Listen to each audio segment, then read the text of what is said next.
What's up, YouTube? This is BystanX79, guys. Today I'm coming to you with my latest deck profile video for March 2020. And today, guys, we're going to be looking at my updated Volcanic deck for the Master Rule Revision. Alright, Master Rule Revision is allowing fusion monsters, synchro monsters, and Xyz monsters to finally cut ties from the monster zones that Link monsters have to open up for them first. So it's basically taking those three mechanics back to the pre-Link era. So you can special summon as many synchro monsters or Xyz monsters or fusion monsters as you wish in the main monster zones, as well as the extra monster zone that you can, which is actually pretty cool.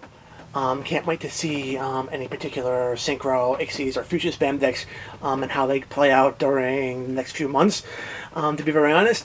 But with the way this particular deck works, it needs to utilize certain card effects to build pressure, hold your opponent down, allows you to build your resources, and then finally, just like the namesake, explode like a volcano, destroying your opponent's monsters and hitting them with effect damage at the same time, which is actually pretty damn awesome.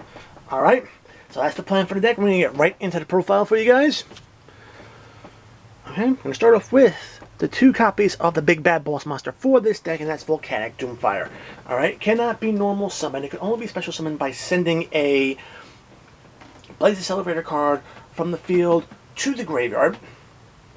Alright, once on the field, if your opponent attacks your monsters, they can only attack this monster, which is actually pretty cool. It has 3 dots to attack, so not that easy to take out. Alright, and furthermore, if this card destroys one of your opponent's monsters by battle and sends it to the graveyard, guys, guess what?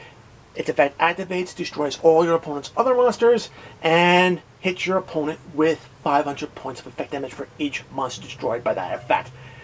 Very awesome card to actually have in this deck, and it protects a lot of your weaker cards from being attacked or destroyed by your opponent on battles, and I can tell you right now, definitely worth having in this deck. Alright. We got 3 copies of Volcanic Rocket. Whenever Volcanic Rocket is summoned, you're searching your deck for a Blaze Accelerator card to add to your hand. Very awesome, very important to have in this deck to help you get your resources.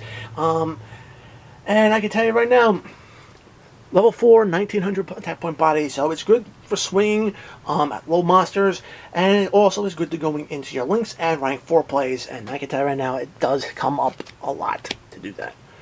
Alright. The linchpin of any good Volcanic deck is 3 copies of Volcanic Scattershot. Alright, whenever this card is sent to the graveyard, you're hitting your opponent with 500 points of effect damage. However, if this card is sent to the graveyard by the effect of a Blaze Accelerator card, you can send the other Volcanic Scattershots from your hand and or deck to your graveyard, and then basically you destroy all the opponent's monsters on the field and hit them with 1500 points of damage collectively for all 3 Scattershots sent. So that's actually pretty damn awesome. Alright. Alright, 3 copies of Volcanic Shell. Volcanic Shell is in this deck primarily to be used as discard fodder to get your on-field Blaze Accelerator reload going. While it's in the graveyard, you can pay 500 life points and search your deck to add another shell into your hand, which is actually pretty cool. Helps thin out your deck so you can control what's going on. Very awesome. Alright. 1 copy of Royal Firestorm Guard. I'm only running 1 copy now, primarily because we now have Pot of Harvest back in the deck to help recycle more monsters. Unlike Pot of Harvest, Royal Firestorm Guards only can recycle back Pyro monsters, so you're going to be focusing on bringing back at least 1 rocket and all 3 of your Scattershots every time you summon this card out. You shuffle those cards back in your deck, you draw 2 cards, which is actually pretty good. It's also another great consistency card to have at your disposal. So, alright, now to help stall your opponent, we are running 2 copies of Fossil Dyna, Pachycivilo. Alright, while this card's face up, your opponent, neither player is special summoning, so outside of Doomfire, This guy is actually pretty damn awesome to have on the field because your opponent's going to be doing a lot of special summoning, and if they can't do it, they're pretty much screwed at that point. This card also has a very nasty effect when it's flipped face up. Basically, all special summoning monsters are then destroyed. So you have that little surprise board nuke as well built into this deck. So definitely something your opponent has to watch out for in this deck is those board nukes coming out from nowhere. Alright. 2 copies of Thunder King Round to round out the monsters. Prevents both players from searching. Typically you're going to want to search before you actually turn around and summon this guy out, but still very awesome. Keep in mind he is also very good against inherit summons. You can tribute him to negate the inherit summon of a monster. That basically means no synchros, exceeds, pendulums, or link summons while this guy's in the field either. So another good check to actually have if you're worried about your opponent getting a really powerful monster on the field. Alright. For the spells, 1 copy of Foolish Burial. This helps get your Volcanic Shell into the graveyard. If you need to hit your opponent for a little extra damage to help win the game, Volcanic Scattershot. Alright. 2 copies of Foolish Burial. Good. This card needs to be in the deck primarily so you can get your Blaze Accelerator reload into your graveyard really fast. It does have an in-graveyard effect that activates just like a normal trap, so definitely worth loading your graveyard up with that. And then, of course, 3 copies of Magic Planter, excuse me. This deck does run a lot of continuous traps, so you can send 1 continuous trap you don't really need, or maybe you already have an extra copy in hand, to the graveyard. Draw 2 cards, reset your field, helps you get deeper into your deck, so awesome.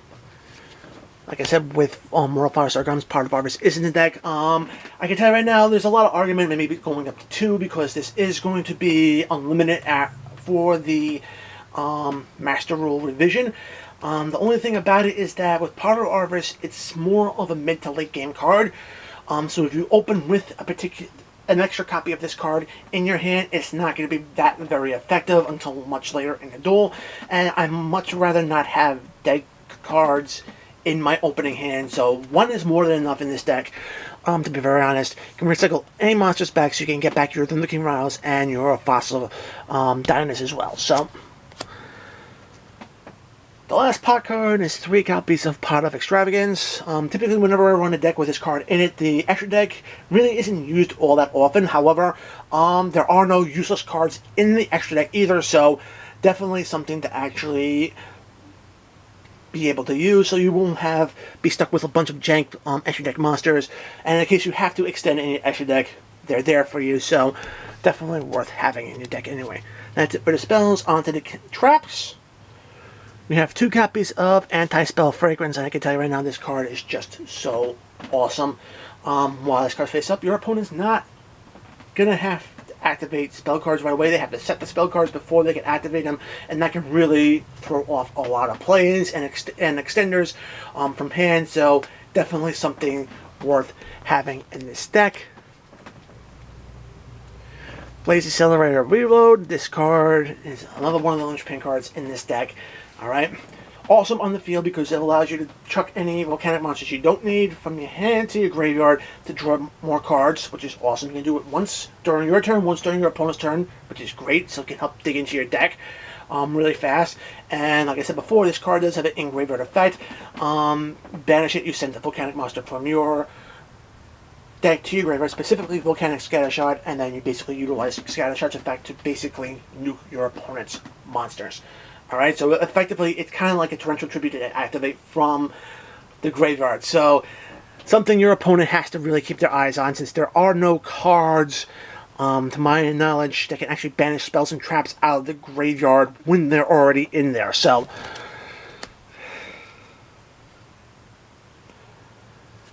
3 copies of Lose One Turn. This is actually a very awesome card in this deck. Anytime your opponent special summons the monster and has their effects negated, so that affects all monsters, and then what happens is that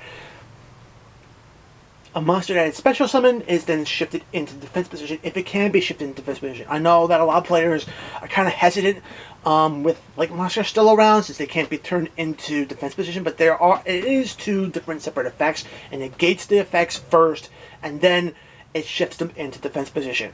Alright, so there's two effects there, so if you cannot turn around and do the second effect, you won't be losing the first. Okay? That's the thing. Still a great card because it stops the monster effects from extending and basically becoming problematic. So awesome. If you don't like this card in particular, Summon Limit will be the other card I will probably throw in its place because it just restricts your opponent to 2 summons per turn. Alright. 3 copies of Solemn Judgment. Alright. Solemn Judgment needs to be in this deck. Negate summons. You can also negate the activations of spells and traps, which is actually pretty damn awesome. So if your opponent tries to go after your back row, this card can negate that as well. Plus half your life points every time you use it, but still it's great beginning of the game as well as late game, so definitely worth having. Alright, and the last continuous trap, and this one actually does put in a lot of work since there are a lot of model type decks out there. Still, 3 copies of there can only be 1. Alright? It basically restricts it so you can only have 1 monster of a particular type on the field.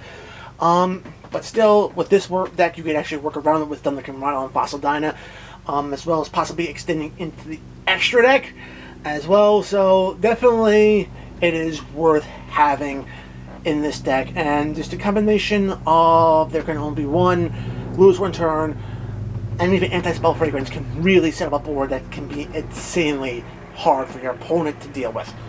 Alright. That's it for the main deck. 40 cards.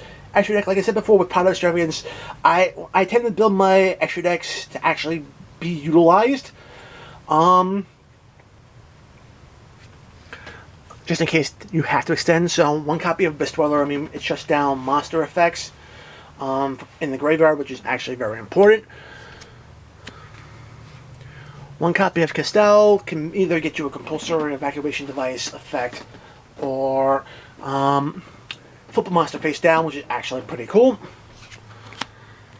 Got a Cowboy. Hey, what's more effect damage? Alright. Time Leaf for Tour, great rank 4. Having a deck, it can basically rip cards off the top of your opponent's deck as materials, and based on the materials it has, you get various effects, which is actually pretty cool. So, alright. Run a Utopia package here, just in case you have to get a monster that can go big and get over a problematic monster on the field. More Store Power with number 41 Babushka. Keep this guy in defense position. Your opponent has to turn around. Summon monsters in defense position and their effects negated, so always worth the storm. 1 copy of number 103 Rhino Zero. If your opponent likes to boost the attack power or decrease the attack power of their monsters, this card can actually just destroy those and net you extra draws, so it's actually a very good card. If you don't want to be running Rhino Zero, number 101 Honor Arch card definitely is another great card because you basically can turn around and swipe opponents' special summon monsters. Alright. And last but not least, I am running Stellar Knight Delta Rose, primarily because your opponent can't mess with your summons when this card's on the field, and it does detach a material to pop a random card off your opponent's field, so you have that extra field presence control. Alright, links. Fire-based deck Sohita comes in very great against the matchup against Salamangreat, so be able to steal their resources. Nightmare Package, Phoenix, Cerberus, Unicorn, back row, special summon monsters, and spins any card back to the deck. So, and then last but not least, if you can extend farther up the link ladder, Borlow Dragon just to bust boards. I mean, presently any particular link 4 will actually do pretty well in this. Boral Sword, Appaloosa, Avramax, or just a few others to name. I like using Boral primarily just to swipe your opponent's monsters to use them against them.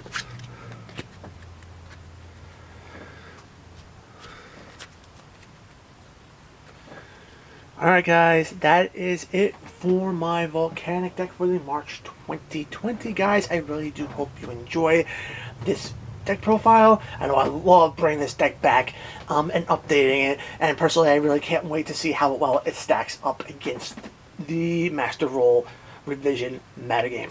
Alright guys, as always, if you like the video, give it a thumbs up. If you want to see more content like this on my channel, make sure to subscribe and enable notifications so you don't miss any uploads. Check out the description box below, find the invite link to my Discord server, join the conversation, we'll love to have you. Follow me on social media, Twitter and Reddit, and if you guys shop on tcgplayer.com, please feel free to utilize my TCG Player affiliate link. It's in the description box as well. Alright? Alright guys, until next time, as always, peace!